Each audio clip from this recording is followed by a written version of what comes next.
Hola, bienvenidos y bienvenidas una semana más a Ciclismo Evolutivo. En el episodio de hoy hablamos con Rubén Espinosa. A Rubén muchos lo conoceréis, pues tiene un podcast hermano llamado Hijos de la Resistencia. Por todo ello, en este episodio hablamos con Rubén acerca de la importancia del entrenamiento y del trabajo de resistencia en la salud. Veremos por qué en la sociedad no se le está dando quizás la importancia que este tipo de entrenamiento merece y terminaremos hablando sobre el entrenamiento de la zona core para ciclistas. Una entrevista que creo que os va a ser muy interesante y sin más os dejo con ella. Hola Rubén, bienvenido al podcast. Muy buenas, Manu, ¿cómo estás? Muchísimas gracias por la invitación. Un placer estar aquí. Pues nada, muchísimas gracias a ti por venir, un compañero de podcasting. La verdad que es un placer que por fin tengamos una entrevista juntos. Desde luego que sí. Y bueno, Rubén, lo primero me gustaría empezar un poco pues, preguntándote por tu formación, por tu pasado, ¿no? Y que nos contase un poco quién es Rubén Espinosa para el que no te conozca. Pues en cuanto a mi formación, bueno, después de todos los estudios por los que hemos de pasar todos los seres humanos, decidí apostar por ciencias de la actividad física y el deporte. Ya me venía, mi madre también se dedica a este mundo, ya me venía desde pequeñito la idea de querer dedicarme a esto, siempre con la ilusión, yo en mi cabeza, en esa época de ser o policía o bombero. No me digas por qué, pero era como mi obsesión en esa edad, ¿no? Y bueno, entré en la carrera, descubrí un mundo que me apasionó, que era el del rendimiento. Ya sabes que dentro de la carrera tenemos la gestión, la parte de ocio, la parte de docencia. Bueno, pues yo en el mundo del rendimiento descubrí ahí algo que me apasionó. Y cuando terminé la carrera hice un posgrado en entrenamiento personal para dominar sobre todo todas las cuestiones de salud que podían acontecer a diferentes tipos de poblaciones, gente mayor, embarazadas, niños, población sedentaria, etcétera, etcétera.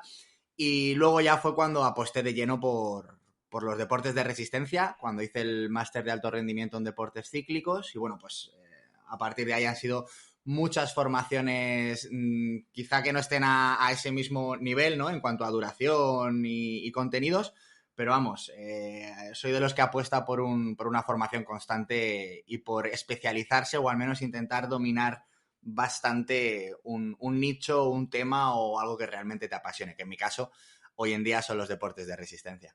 Y luego la mayoría de oyentes te conocerán de tu podcast llamado Hijos de la Resistencia.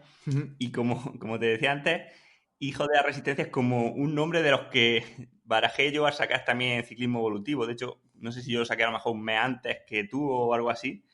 Y creo que nos queremos referir a conceptos similares, ¿no? A traer lo evolutivo bueno, imagino que también leíste el libro este de Nacidos para Correr, de Sí, McDougall. sí, sí, sí. Y bueno, la pregunta va primero por el tema de ¿por qué te decides a lanzar un podcast y por qué lo llamas Hijos de la Resistencia?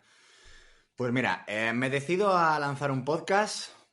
Uno, porque es un formato que llevo consumiendo durante los últimos años y mira que aquí en España es algo bastante novedoso.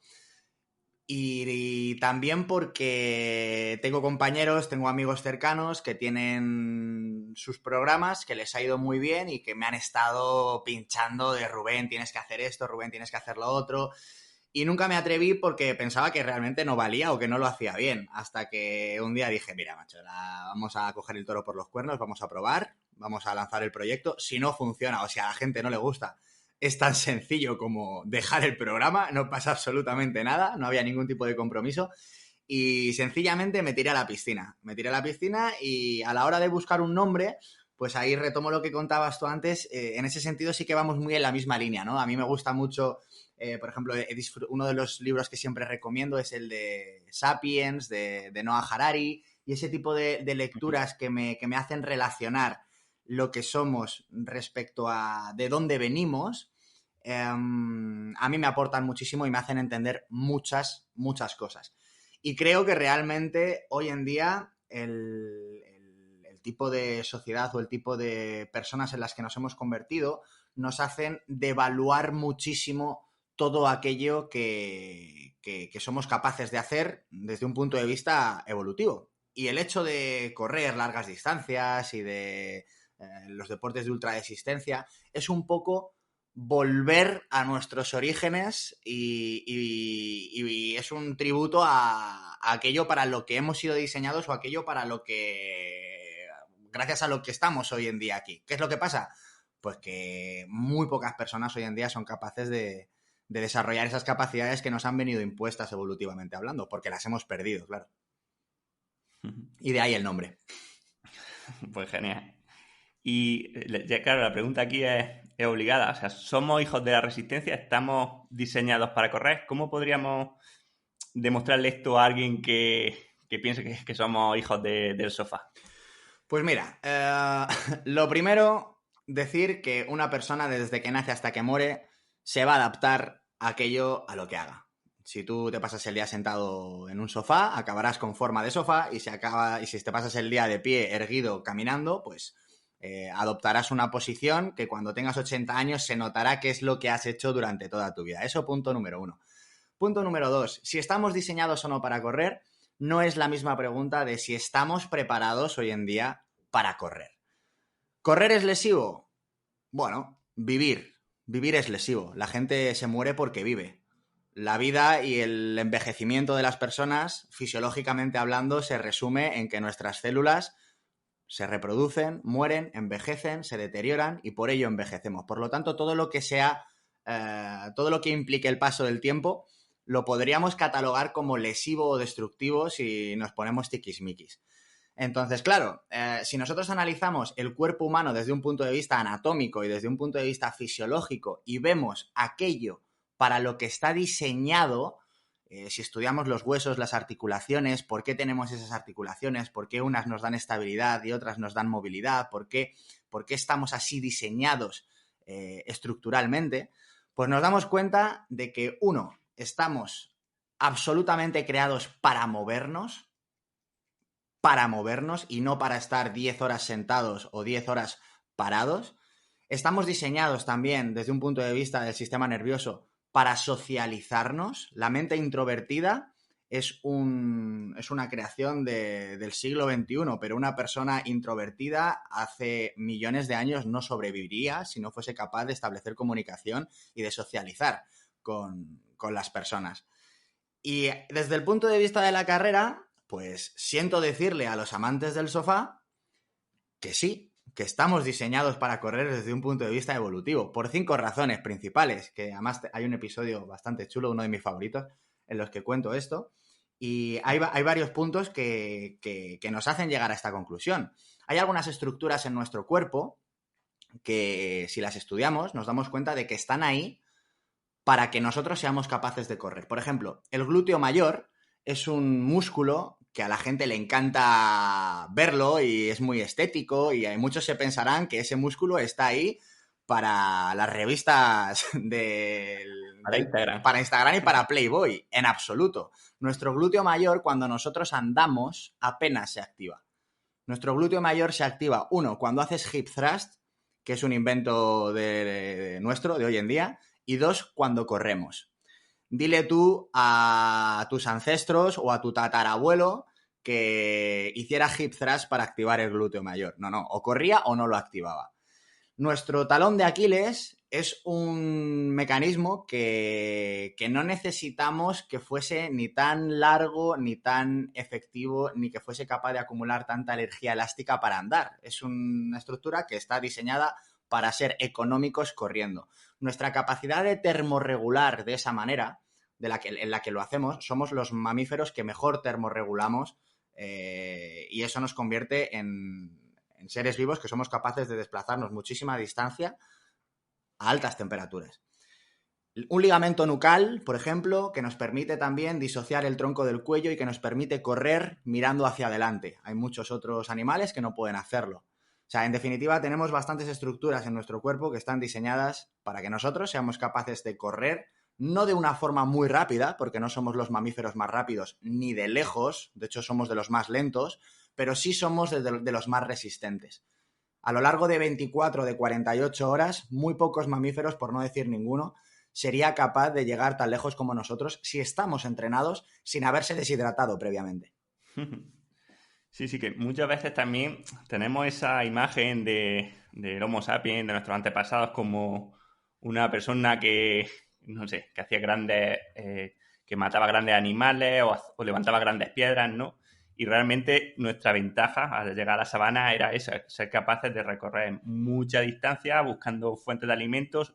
Principalmente comíamos de la carroña o de lo que recolectábamos y algunos pequeños animales que podíamos conseguir que quizás eran los menos, ¿no? Entonces, también, dicho esto, te quería preguntar por otra cosa, ¿no? Y esta tendencia que hay a disminuir, o que yo creo que está empezando a ver, antes lo leía mucho, por ejemplo, en blogs americanos, ya es que no me meto directamente, pero creo que había una tendencia muy grande a quitarle protagonismo al entrenamiento de resistencia a cambio del entreno de fuerza, incluso empezando a llamar al trabajo de resistencia, al andar, al correr, a la bici, como cardio crónico en forma peyorativa, como diciendo algo que te genera un daño. No sé cómo ves tú este tema. Pues esto lo veo.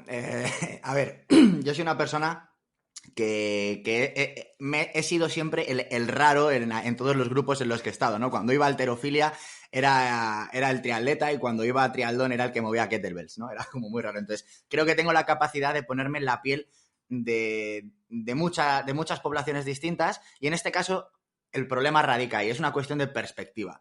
Cuando a mí me llega un colega mío que pueda pesar 130 kilos de masa muscular con un 9% de grasa y me dice, voy a hacerme 2 horitas de cardio, y realmente lo que hace es irse a pasear, pues yo me descojono, tío, o sea, lo siento. Yo me tengo que reír y mucho, y muy fuerte. Pero le entiendo, porque ese es su concepto de cardio. Entonces, claro, aquí hay que valorar realmente a quién le estás dando el consejo de que la fuerza es la prioridad.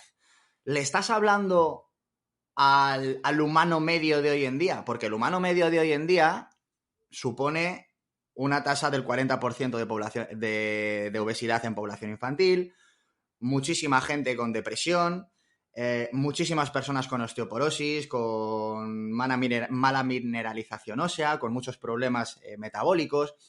Y para ese tipo de población, que es la gran mayoría, y que sea la mayoría o que sea normal no significa que sea bueno, pero sí es la gran mayoría, pues quizá la recomendación del entrenamiento de fuerza como base sí sea adecuada. Y de hecho yo creo que es adecuada, porque cuando una persona tenga 80 años, su limitante para tener una calidad de vida no va a ser su consumo máximo de oxígeno, ni su capacidad de mantenerse al 70% del consumo máximo de oxígeno corriendo. No, no. El limitante de tu calidad de vida cuando tengas 80 años va a ser tu movilidad de cadera, tu movilidad de rodilla y la capacidad que tengas de aplicar fuerza, sobre todo en un patrón de extensión de cadera o de triple extensión, que llamamos los entrenadores.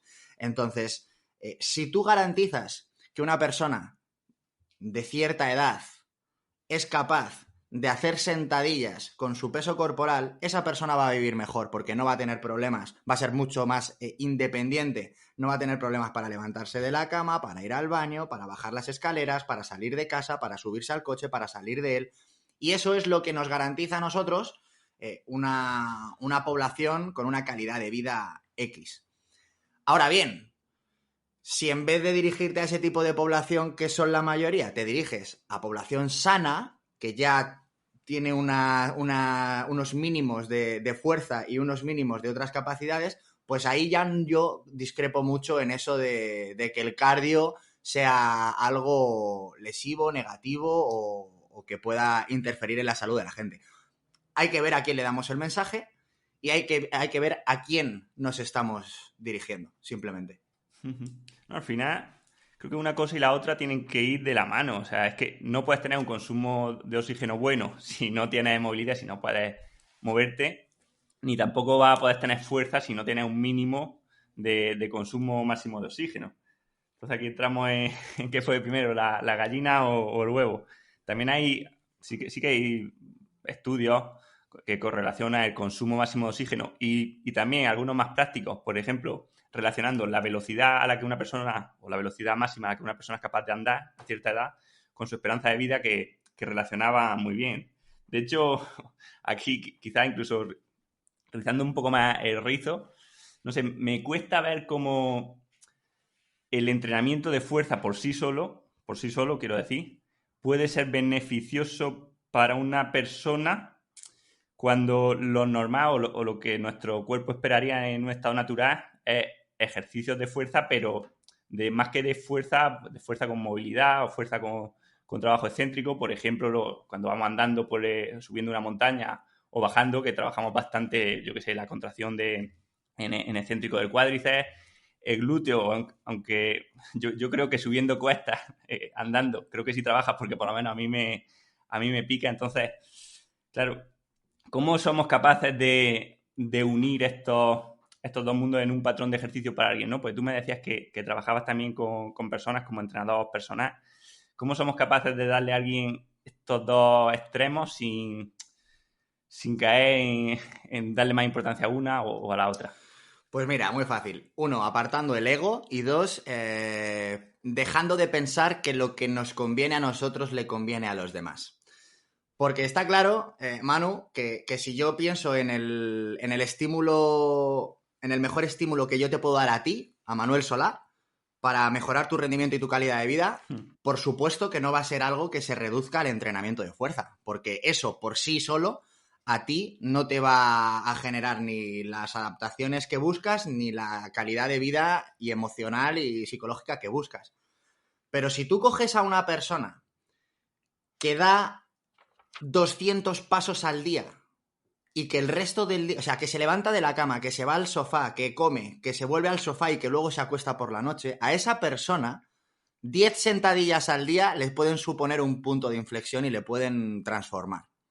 Entonces, es una cuestión de decir, vamos a ver, una cosa es que para mí o para mi contexto y para mi grupo de amiguetes o para mi grupeta, esto no sea lo que la panacea para nosotros, y otra cosa es que esto mismo sí que le pueda cambiar la vida a otras personas. Y ese es el problema. La gente se mueve tan poco, la gente está tan jodida, que lo único no, que lo mejor que podemos hacer es recomendarles que entrenen la fuerza. Porque una persona habitual, aquí al menos en Madrid, no se va a la sierra todos los domingos a subir montañas. El que se vaya a subir montañas, que además de entrenar la fuerza, que haga intervalos en una watt bike o en un rodillo o en una bici y que mejore su consumo máximo de oxígeno. Pero el que no haga nada, el que no se mueva, que son la mayoría, a ese sí le podemos recomendar solo la fuerza. ¿Va a seguir coja su mesa? Sí, le va a seguir faltando una pata muy importante. Pero no podemos pretender cambiarlo todo cuando dar un pequeño paso puede ser transformarles a ellos, ¿no? Yo creo que al final es cuestión de analizar el contexto de cada uno, ponerte en los ojos de la otra persona y ayudarle sin querer enseñarle lo que a ti te gustaría que te hubieran enseñado.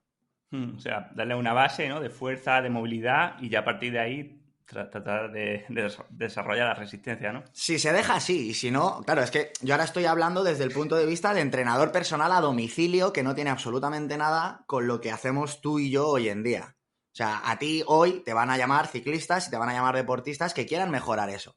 Pero si a ti te llama, y esto te lo pregunto, de tú, a ti te llama una mujer de 50 años y te dice, te llamo porque quiero que vengas a entrenar a mi madre, que tiene 75 años y cuando sale a andar no aguanta más de 80 metros. A los 80 metros se cae hacia adelante. Si tú analizas ese caso es un caso real, ¿vale? O sea, esto me ha pasado a mí. Si tú analizas a esta señora de 76 años que tenía, la palabra resistencia no aparece en tu cabeza, ni es necesario que aparezca. Lo que tienes que hacer es darle movilidad y entrenarle a fuerza a esa señora. Y si lo consigues, le vas a cambiar la vida, aunque tenga 76 años. Entonces, no todo el mundo tiene por qué entrenar la resistencia si no lo necesita. Ahora, si vamos a hablar del público que tenemos nosotros o de nuestro grupo, de nuestro contexto, entonces sí. Entonces sí que es absolutamente necesario, porque si no, no vamos a poder desarrollar todo lo demás. Genial, Rubén. Otra cosa, mira, igual esta es un poco anécdota, pero es que justo anoche veía un documental de Félix Rodríguez y probaban, ¿no?, en un estudio cómo un pájaro, el alimoche, era capaz de usar piedras para partir huevos sin que nadie se lo hubiese enseñado, porque lo habían tenido desde pequeño metido en una jaula, y cómo veían que era un comportamiento genético, igual que, por ejemplo, el volar, sin que nadie enseñe a un ave a volar, es capaz de hacerlo. ¿por qué, si nosotros también estamos diseñados, por ejemplo, para correr y lo llevamos en los genes, ¿por qué nos lesionamos tanto? Qué buena pregunta y qué bien la has hilado. Pues a ver, estar diseñado para correr no significa que estés preparado para ello, ¿vale? Nosotros estamos diseñados, nuestro cerebro está diseñado para almacenar muchísima información y luego la gente no lee. ¿Cómo es posible esto? Bueno, pues porque al final cada uno toma sus propias decisiones y nuestros padres hacen con nosotros lo que ellos quieren. Somos en ese sentido la consecuencia o el resultado de las personas con las que más tiempo hemos pasado. Y muchas veces son los padres, ¿no? Entonces, si tú cuando tienes un hijo o una hija no la estimulas y lo único que le dices es estate quieta, pues ese niño no va a almacenar en su mapa cerebral la información suficiente como para determinar que correr le gusta, o que saltar le gusta, o que quiere salir a jugar. Es algo innato que si tú no se lo prohíbes lo va a hacer. De hecho, no hay más que ver aquellos países en los que desde un punto de vista educativo no están bien posicionados y la educación a los hijos es mala. En estos sitios se ve como cuando los padres pasan de los hijos y no les hacen ni puñetero caso, los niños lo que hacen que es salir a la calle a jugar y correr y saltar y delinquir y portarse mal, pero moviéndose, siempre moviéndose. Ese tipo de comportamiento a nivel de movilidad y de desarrollo, eso es lo natural. Eso debería ir compaginado a una educación comportamental y a una educación pues, de desarrollo personal y emocional, pero nunca como lo estamos haciendo de niño, estate quieto, niño, no te muevas. Si tú haces eso, cuando seas mayor, si no has llevado un entrenamiento en clases extraescolares o no has hecho actividad deportiva, pues has estado durante 20, 30, 40 años construyendo las bases de tus capacidades, que van a ser nulas. Si luego a los 40 años ves un vídeo en YouTube de un tío que se llama Manuel Solá, que te motiva, y te pones a correr y te lesionas, pues te jodes, tío, te la has ganado. Porque has construido, te has comprado todas las papeletas durante toda tu vida. Entonces, yo creo que ese es el motivo por el que nos lesionamos. ¿Vale? Por eso a la gente cuando se pone a leer con 50 años dice que no le gusta. Cabrón, porque no has leído en tu vida.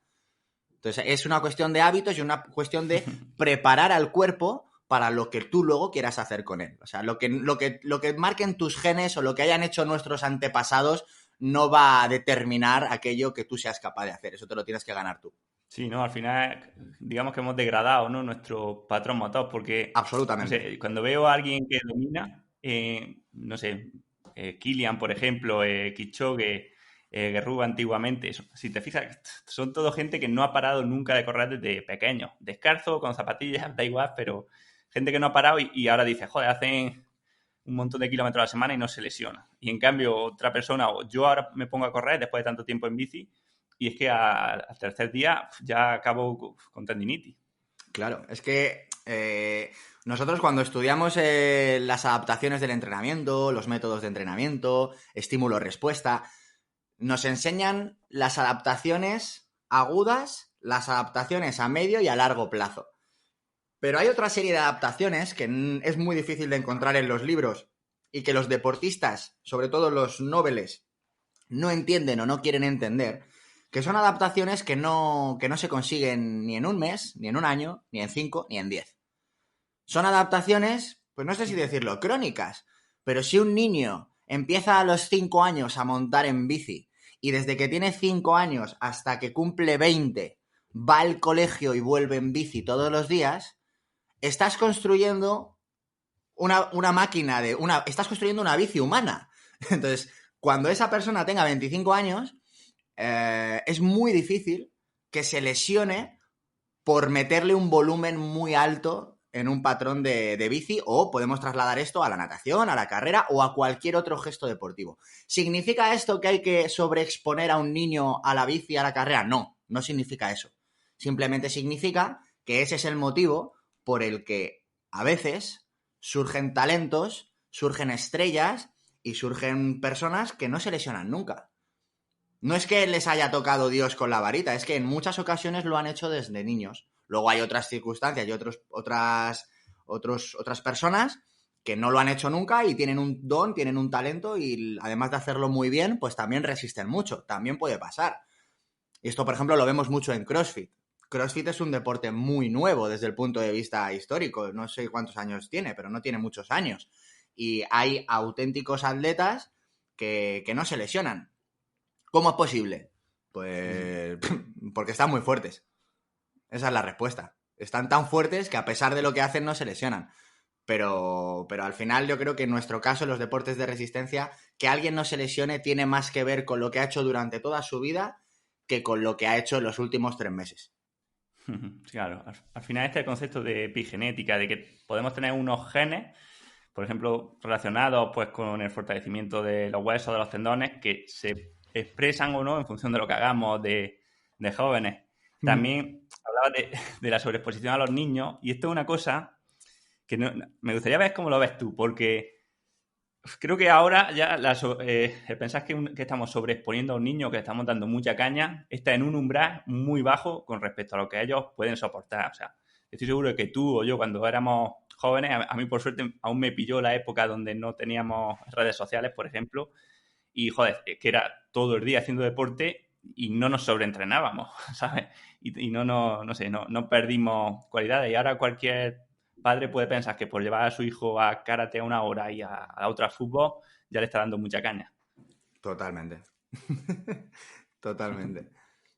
Así es.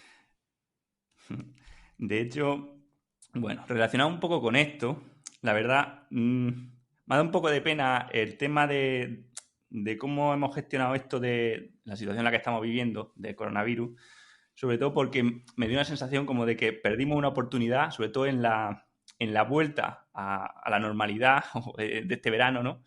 Como que quizá perdimos la oportunidad de hacer que el deporte de verdad y también la movilidad sostenible, la movilidad sin emisiones, la nutrición adecuada, se instaurase en la sociedad, ¿no? Porque incluso, aunque en el confinamiento hubo gente que realmente se cuidó pese a que nos prohibieron salir a la calle, luego no sé, se ha vuelto otra vez a perder la importancia y estamos ahora mismo en un momento, ¿no? Cuando estamos hablando, donde es mucho más fácil salir a comprar tabaco que salir a correr, ¿no? Y bueno, correr medio, pero con la bici que no puedes salir del municipio es ciertamente complejo. Entonces también quería preguntarte por esto, ¿cómo lo ves y qué medidas podríamos implementar para tratar de fortalecer aquello que precisamente nos fortalece o hace que prevengamos toda clase de muertes relacionadas tanto con infecciones como con enfermedades degenerativas? A ver, esto es un tema complicado. Es un tema complicado porque, claro, como nos pongamos aquí a divagar podemos salir ardiendo. A ver, a mí lo primero es que no me sorprende. O sea, a mí todo eso, ese cuento chino que nos contaban cuando estábamos confinados de vamos a aprender, esto va a ser una lección para todos, vamos a valorar mucho más los abrazos. Esos son todos gilipolletes. O sea, somos unos cazurros, y cuando digo somos me refiero a nivel sociedad. Somos muy cazurros y de la misma manera que nos acostumbramos muy rápido al lujo, dejamos de valorar muy rápido las cosas cuando las tenemos. El día que tengamos que volver a no llevar mascarilla y que no haya ningún tipo de restricción, pues daremos 4 abrazos y luego ya dejaremos de echarlo de menos de nuevo. O sea, yo creo que en ese sentido no vamos a aprender absolutamente nada si tenemos en cuenta que esta pandemia es una broma en comparación con otras pandemias que ha habido en otras épocas en las que ahí sí que se aprendía. Cuando en una pandemia, en un país como España de 47 millones de habitantes, cuando mueren 20 millones, es decir, cuando una de cada 2 personas de las que tú conoces se muere, ahí es cuando tú aprendes. Y no estoy diciendo que eso es lo que tenga que pasar, ni muchísimo menos. O sea, gracias a Dios tenemos los medios para que eso no vuelva a suceder nunca más. O espero, ojalá. Pero realmente hay muchas personas a las que no les ha tocado o a las que no han tenido familiares o amigos que no han fallecido, que no han tenido ningún susto. Entonces, de momento sigue siendo la mayoría la dueña y señora de este tipo de comportamientos. Y luego también es cierto que desde un punto de vista gubernamental, o sea, los que nos gobiernan y los que deciden qué se tiene que hacer, qué no se tiene que hacer y qué normas hay que poner, pues no están muy por la labor de perder dinero. Y claro, las tabacaleras en España son del gobierno. Entonces, cuando alguien me dice, ¿cómo es posible que no nos dejen ir a los gimnasios y sí al estanco a comprar tabaco? Le digo, pues mira, te lo explico. Si tú vas al gimnasio, el gobierno no gana dinero. Si tú vas a comprar tabaco, el gobierno sí gana dinero. ¿Es una explicación válida? No, pero es la que es. O sea, ¿nos debería de servir como ciudadanos? No, pero esa es la realidad en la que vivimos. En la que si lo que tú haces no le da dinero a nadie o le da dinero a poca gente, pues lo cortamos. Y ya está. Es mucho más rentable para las farmacéuticas, que son las grandes empresas que gobiernan el mundo, junto con Apple, Google, Facebook y demás, es mucho más rentable tener una población que viva muchos años enferma y que les podamos estar durante mucho tiempo medicando, a tener una población sana. Eso es así. Entonces, ¿qué es preferible?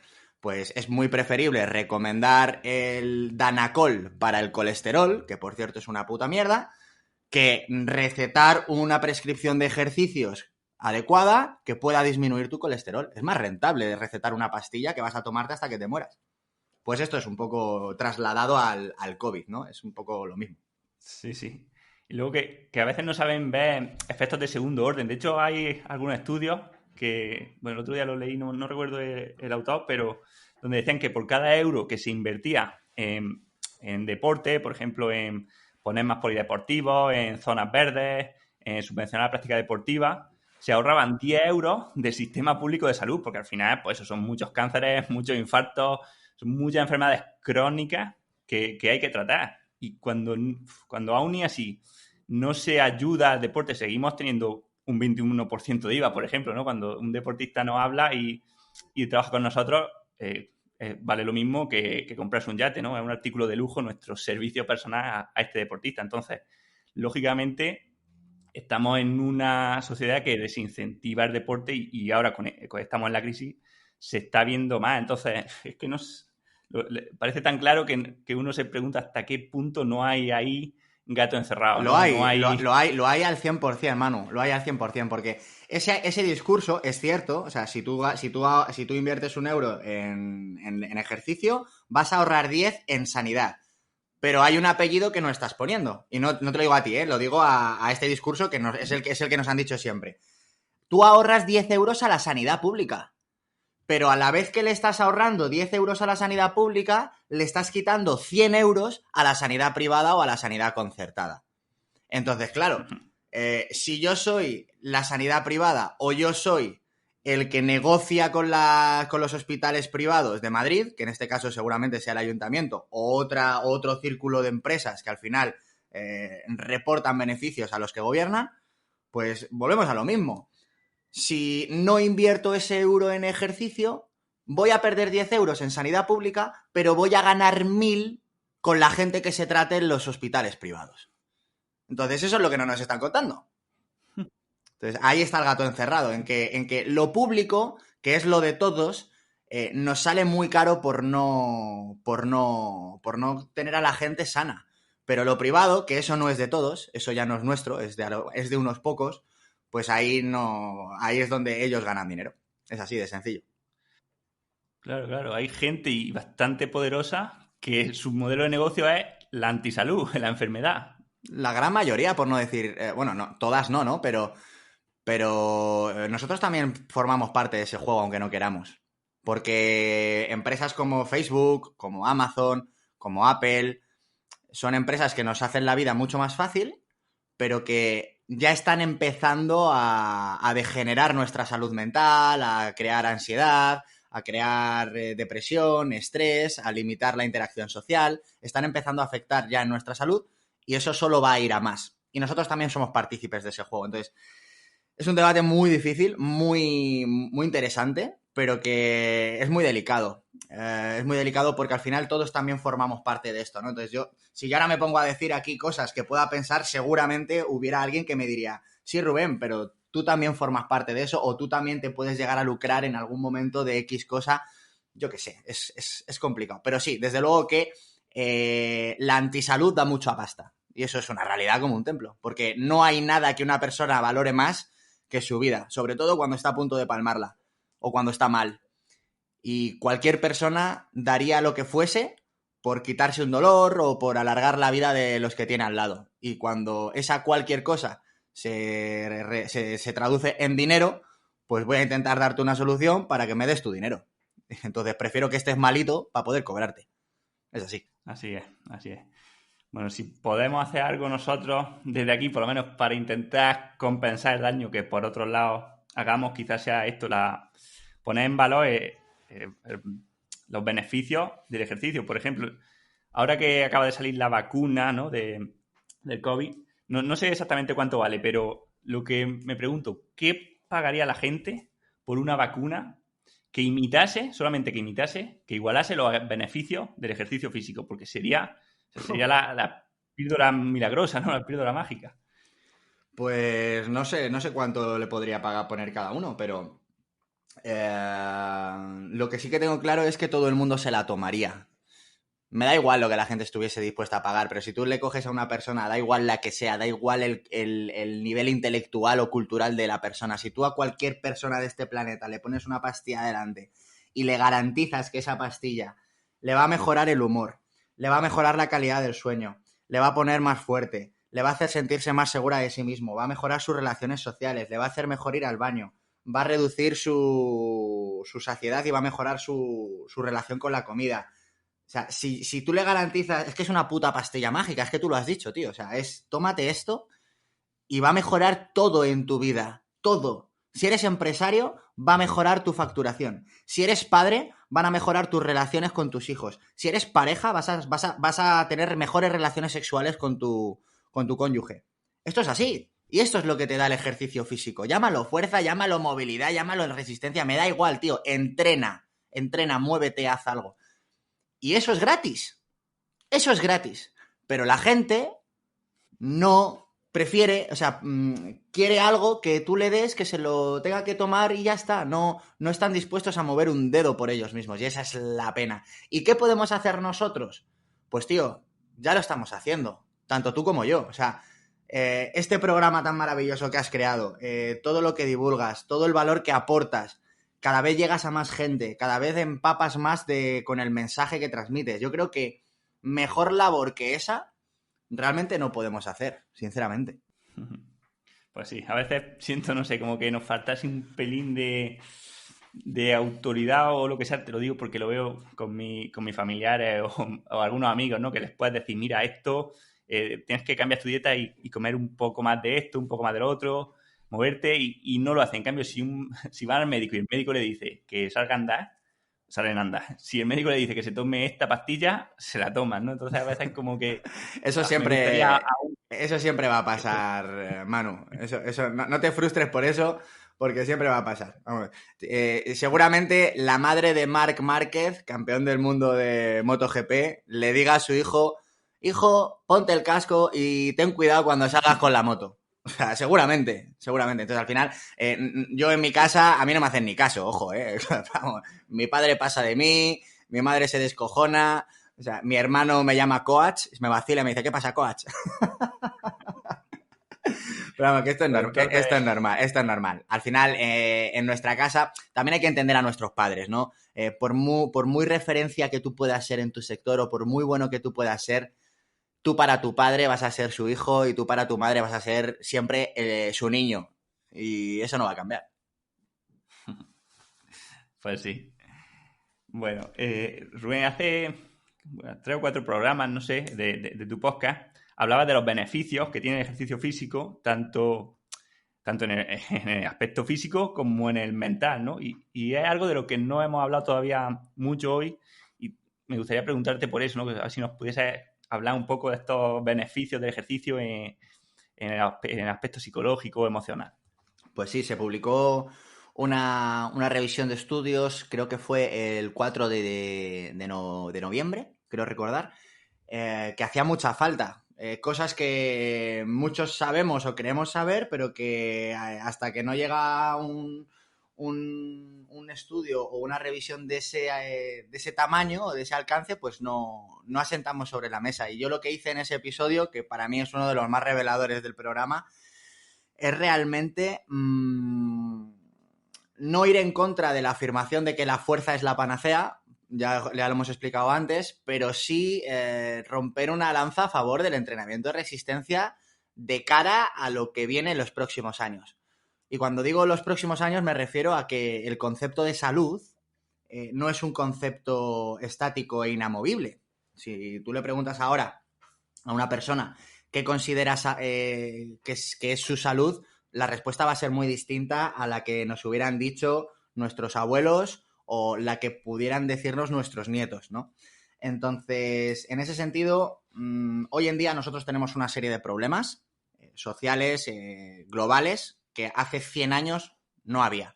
Hace 100 años los niños de 15 años no tenían estrés y estaban pegados a una pantalla.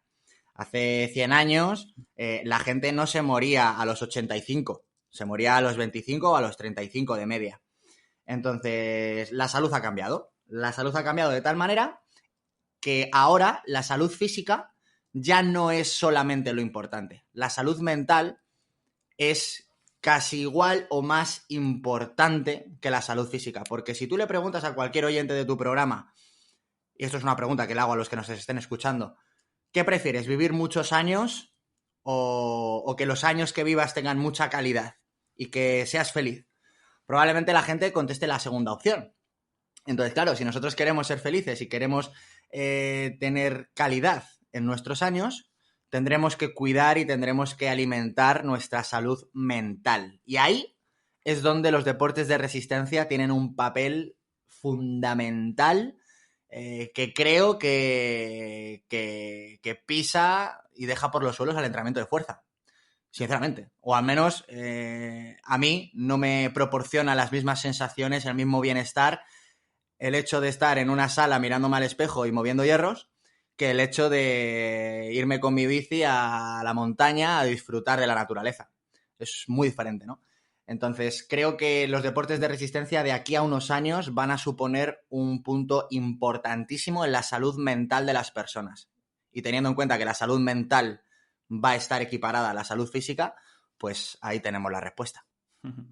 También hablabas de tener un propósito, ¿no? De, por ejemplo, cuando alguien compite o quiere hacer una ruta más larga, ¿no? Ese propósito de vida o ese objetivo también nos mantiene como vivos, ¿no? Al final se ha visto en muchos estudios que cuando la gente dejaba de tener un propósito para vivir o que ya dejaba, no sé, imagínate que no tenía a alguien a quien cuidar ya o que no habían tenido hijos o que tu esposo o tu esposa fallecía, como que la salud del cónyuge cuando se quedaba solo se deterioraba, o se deteriora, mejor dicho, sí, muy rápidamente, ¿no?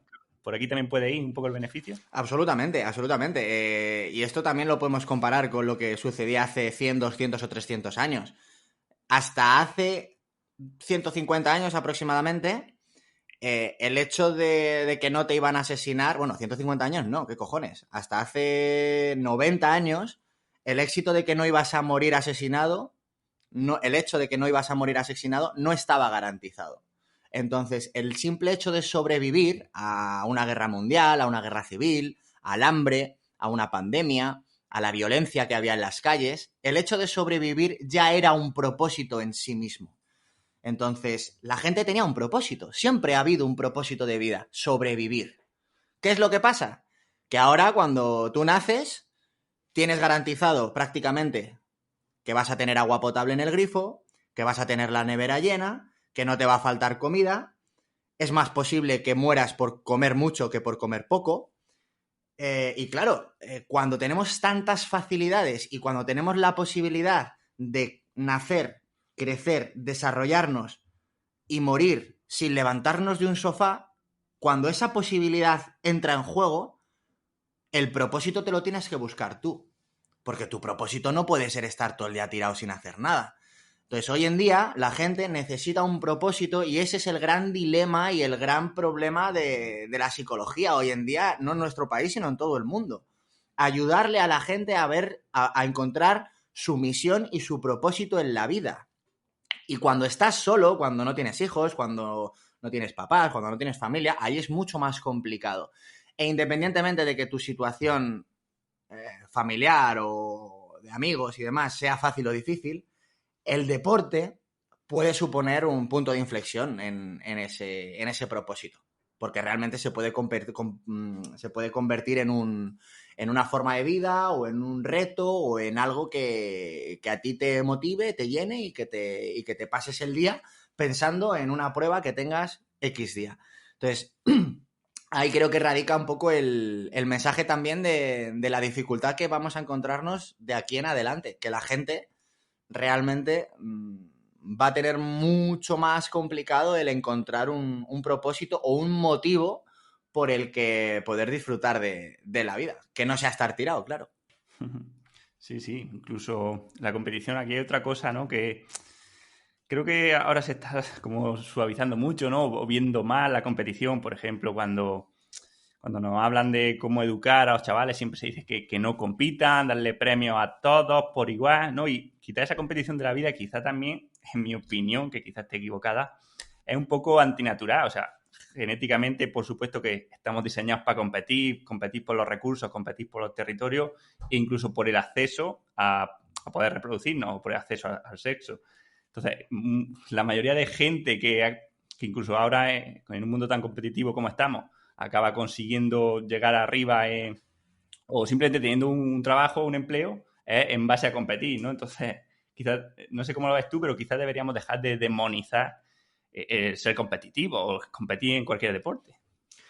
Yo creo que el problema no está en ser competitivo, sino en no saber gestionar bien, que lo más probable es que nunca ganes. ¿Vale? O sea, claro, es que cuando tú hablas del aspecto evolutivo, tienes que tener en cuenta que hace millones de años las personas con las que competías eran muchísimas menos. O sea, un niño en una escuela o un pastor cuando tenía que... Un pastor no, o un agricultor o un recolector cuando tenía que luchar por sus tierras, se tenía que enfrentar a 4 o 5 familias que vivían en ese mismo valle. Hoy en día hay millones y millones y millones y millones de personas. La sobrepoblación es uno de los problemas que tenemos hoy en día. Y eso es otra realidad de las que no se habla. Entonces, claro, si tú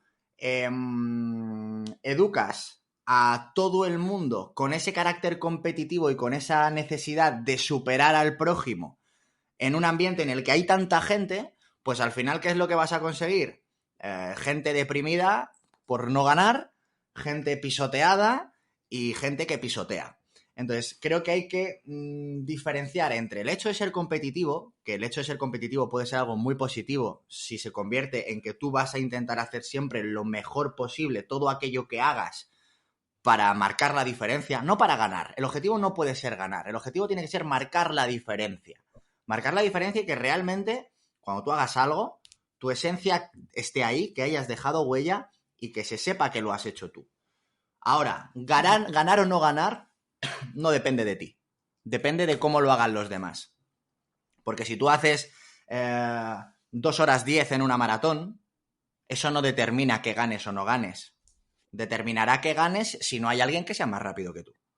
Entonces, creo que ese es un poco el mensaje que hoy en día debemos de lanzar adaptado a la situación de hoy en día. No significa que el mensaje sea ni mejor ni peor, significa que es el mejor adaptado a lo que hay hoy en día.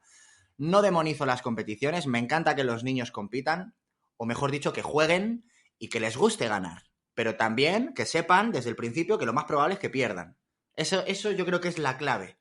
Yo creo que esa es la clave. Cuando nosotros vemos una parrilla de salida pre-COVID, antes de toda esta historia, y vemos a 4.000 tíos a punto de tirarse al agua o al punto de subirse a una bici o al punto de echar a correr, no creo que estén los 4.000 pensando en a ver si gano. No, nunca pasa eso. Hay, como mucho, 20 tíos que se están pegando por ganar. Y esos son los que tienen más posibilidades de no disfrutar de la competición.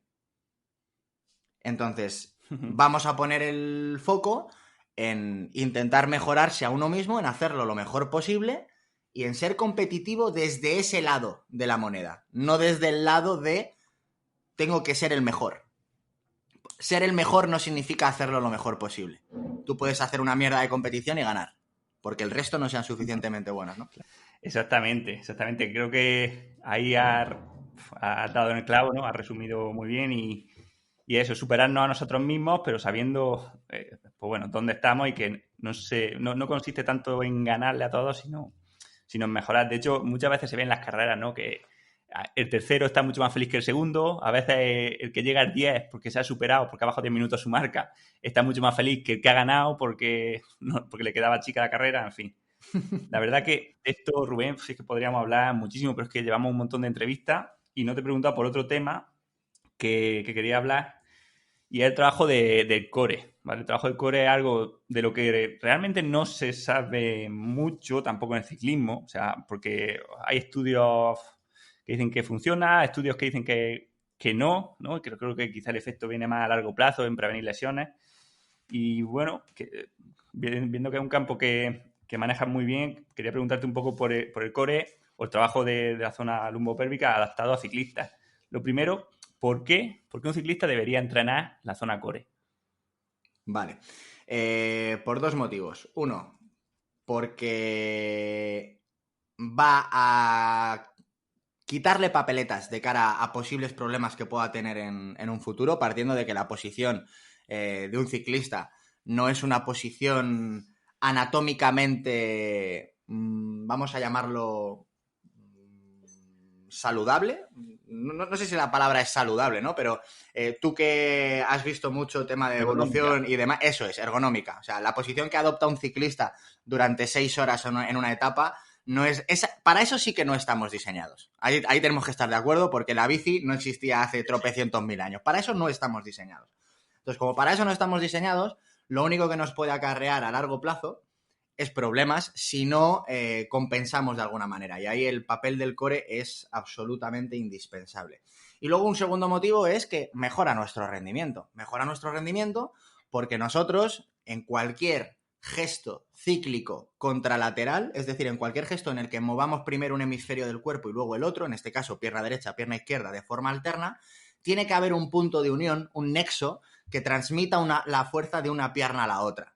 Si tú cuando recoges el pedal de tu pierna derecha consigues transferir esa fuerza hacia la propulsión del pedal de la pierna izquierda, vas a aplicar más vatios y vas a mejorar tu rendimiento. Y eso será consecuencia de tener un core bien trabajado. ¿Que hay estudios que dicen que no lo mejora? Bueno, hay estudios para lo que nosotros queramos que lo haya. Eso partiendo de ahí. Eso para empezar. Eso para empezar. Hay estudios hechos por ciclistas o por entrenadores de ciclistas que no han entrenado nunca el core que dicen que no es necesario. ¿Qué cojones vas a decir tú? Si no lo has trabajado nunca, pues claro. O sea, hay estudios de todo, ¿no? Pero en este sentido, Es muy complicado al final claro, hay que... aislar tantas variables, ¿no? Pero no es lo mismo también si haces el estudio con un albañil. O sea, un albañil no necesita trabajar el core, pero como nosotros que estamos siempre sentados, a lo mejor sí. Total, y que yo creo que para esto del core no habría que irse a estudios de rendimiento de grandísimos atletas, porque no son representativos de la población media, sino que habría que irse a investigaciones de los que realmente saben sobre anatomía, sobre espalda, sobre trabajo de core, sobre suelo pélvico, que no suelen ser gente que venga del mundo del rendimiento. Entonces, bueno, pues yo tengo la suerte de venir de un poco del mundo de la salud y tengo una perspectiva distinta, ni mejor ni peor, distinta, quizá un poco más abierta de lo que muchos entrenadores que se han centrado siempre en el rendimiento puedan tener, ¿no? Pero vamos, yo soy de los que apuesta firmemente por un trabajo integral en todos los planos en este caso, el core. Sea para ciclista, para corredor, para nadador o para mi madre, la que sea. Muy bien. Y Rubén, ¿qué ejercicio o qué grupos musculares deberíamos centrarnos en trabajar y de qué forma, ¿no? ¿En isométrico, concéntrico, da igual? Pues mira, te cuento. La estructuración que hago yo es una estructuración por niveles en la que no hablo de grupos musculares aislados, sino de tipos de trabajo. Primeramente, siempre planteo un nivel cero, ¿vale? Que es un nivel mínimo que deberían de tener cualquier ser humano y que también forma parte del core, que es el hecho de construir unos patrones motores de base y de ganar rango de movimiento, sobre todo en nuestra columna, ¿vale? En el caso de los ciclistas, que serán el grosso de las personas que nos están escuchando, partiendo de que un ciclista va a estar casi siempre con una posición de flexión en su bici y que luego a lo mejor haga pesos muertos con una posición de extensión, ahí hay muchas cosas que nos estamos dejando. Hay mucha movilidad en la columna, tanto flexión laterales, flexión hacia adelante con carga, sin carga, extensión. Hay muchas cosas que nos estamos perdiendo. El ciclista que solo hace bici o que solo hace fuerza, ejercicios como zancadas, peso muerto y demás, está dejando de moverse para aquello que está diseñado. La cadera nos permite una serie de movimientos, porque la cadera también forma parte del core, nos permite una serie de movimientos que en una bici no se expresan. De la misma manera sucede con la disociación que nos permite hacer el tronco. La zona dorsal está diseñada para darle movilidad a la columna y al tronco, para que tú puedas orientar los hombros hacia un lado y la cadera hacia el otro. Si esto no lo trabajamos, ¿lo que va a pasar? Pues que cuando seamos mayores nos vamos a mover peor y vamos a tener más papeletas para tener dolores. En el nivel 1, que sería el nivel posterior a esto, ahí lo que intentamos es, una vez que ya tenemos todo ese rango de movimiento construido en el nivel 0, en el nivel 1, le damos estabilidad a cada uno de los núcleos articulares del core en esos planos de movimiento, a la cintura escapular, a la columna y a la cintura pélvica. ¿Qué es lo que más le interesa a un ciclista? Pues la cintura escapular, sobre todo a ciclistas de montaña, ¿vale? Nivel 2, ahí metemos el famoso grupo de los antis, ¿no? Los antis son los ejercicios que evitan movimientos en vez de generarlos, como por ejemplo los famosos presses Palov, que es un antirrotacional, o las planchas, que es una antiextensión. Entonces a mí no me gusta decir, trabajo el abdomen haciendo planchas. Ese es un ejercicio importante. No es una plancha, es una antiextensión. Porque si nosotros lo comprendemos así, podemos meter otros ejercicios que también sean antiextensión y que cumplan el mismo papel. Siguiente nivel, ejercicios dinámicos. Estos ya sí que son quizás los más específicos porque buscan producir fuerza a nivel dinámico y generar potencia, velocidad, agilidad, ¿vale? Aquí trabajaríamos, yo abogo por trabajar por vectores, ejercicios como levantamiento turco, el windmill, el good chop, hay muchísimos ejercicios que van por planos de movimiento y que nos garantizan que vamos a hacer esa transferencia de fuerzas, ¿ok? Y luego ya el nivel 4 serían los ejercicios específicos de carrera, de ciclismo, de natación o de la modalidad que practique cada deportista. En un ciclista, pues en un ciclista hacer arrancadas de 6 segundos sobre una bici estática a la máxima potencia posible, eso también es core.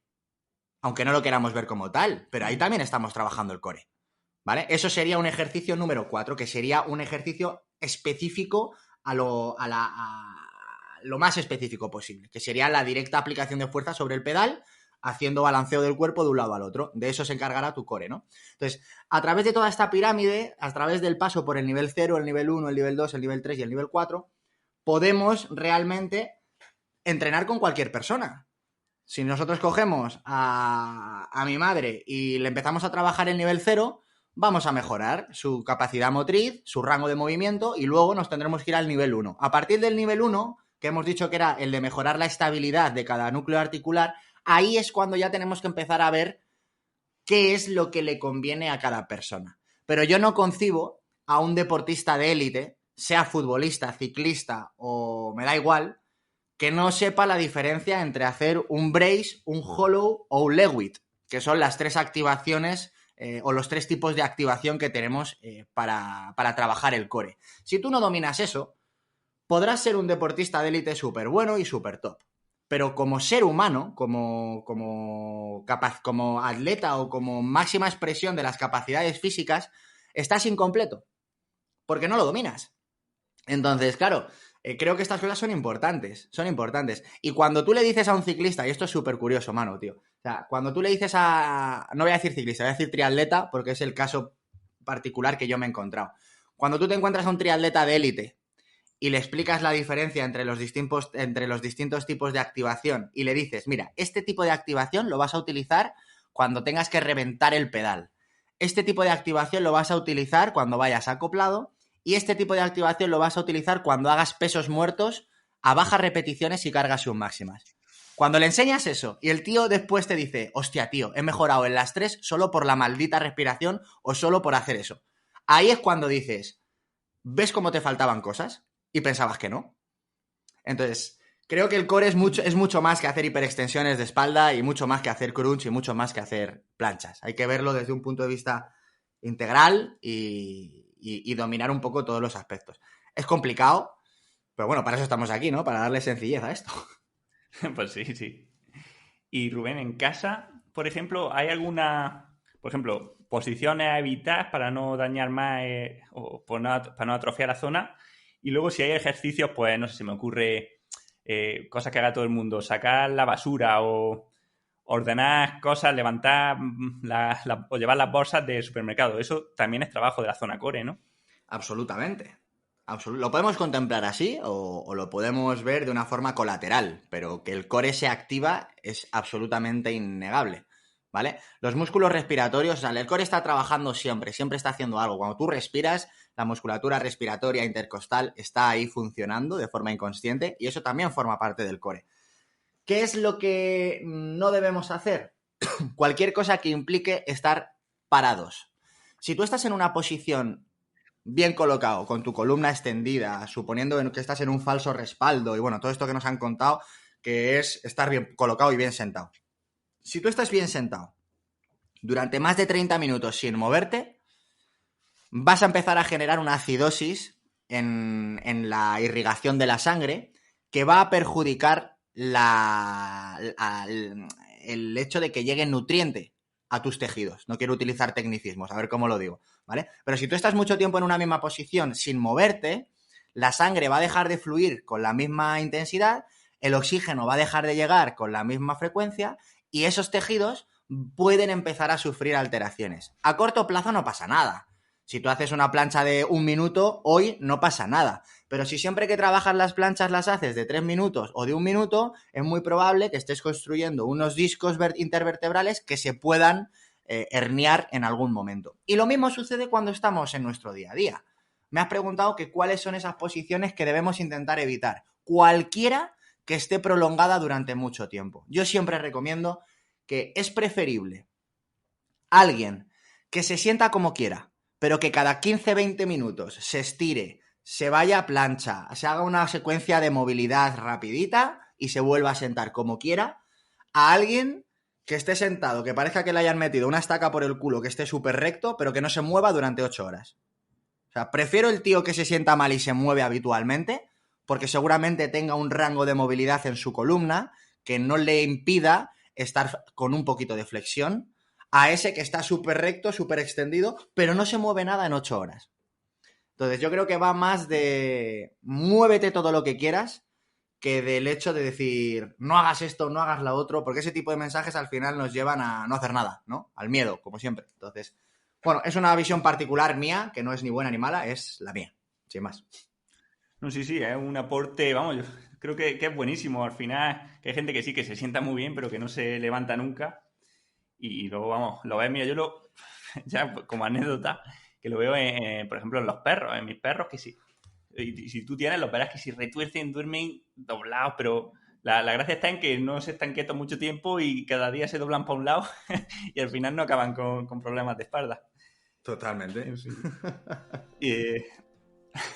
Bueno, Rubén, pues al final se ha alargado, la verdad que es súper interesante. Yo creo que hay temas que los que podríamos hablar toda la mañana, pero bueno, si no, no va a escuchar nadie el podcast, así que simplemente darte las gracias y para despedirte, pues me gustaría preguntarte dónde se pueden poner en contacto contigo, dónde pueden encontrarte y también que nos diga una canción que te guste y terminamos con ella. Una canción que me guste, ay, qué bueno, me encanta esto.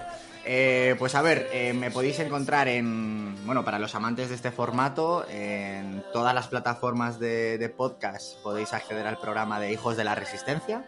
En redes sociales me podéis encontrar como Rubén Espinosa PT y en mi web www.rubenespinosa.com. Y canciones, pues te voy a decir mi canción favorita, que es Hero de Family Year. A ver qué te parece. Vale, perfecto. Lo pondremos. Bueno, Rubén, pues nada, muchas gracias por venir al podcast. A ti, Manu, muchísimas gracias por invitarme. Un placer.